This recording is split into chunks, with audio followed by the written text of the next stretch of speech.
Aziz dostlarım, albatta mana bu dastani eshitiyorsanlar, bir aşık kız bilan maşuq oğlanın dastani. Aşık kız bir günden bir gün maşuq oğlana WhatsApp'tan payam berip, "Men seni seviyorum" diyor. Maşuq oğlan hem kıza gözlab aytıyor, "Ay canım, meni sevsen, bolmasa ki senin namzatın bolsa" deyip. Aşık kız amma aytıyor, "Mening namzatım ham bolsa, men namzatıma aslan barmyon. Mening gönlüm yok.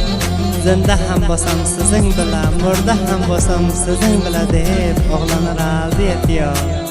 Aşık kız bilan maşuq oğlan bir-birini sevib, şurada ahdi vafa edib bir necha vaqt davron sürüyor.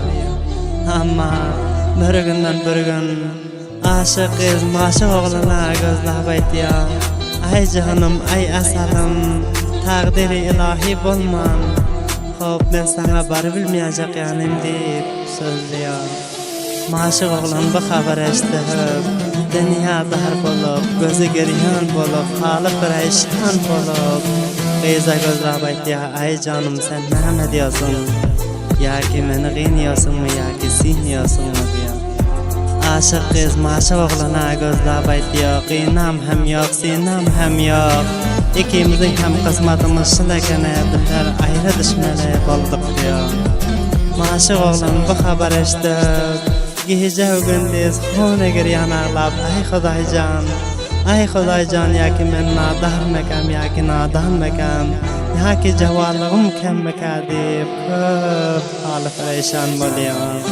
Ammo aşık kız maşuq oğlana bu halini ham görüp, şonda ham judolik barasidan so'zlab oğlana ko'p narahat ediyor. Maşuq oğlan kıza gözlab aytıyor, "Ay canım, ay asalim, şonda ham bevafo demana, mening dilim barmaz. Nasha sen bir bar aytmading bana, mening namzatim bor. Mening zindagimda boshqa biri bor, men sana aslan vafo etmin" deb nasha bir bar aytmading bana deb oğlan sözünü şurada tamam ediyor.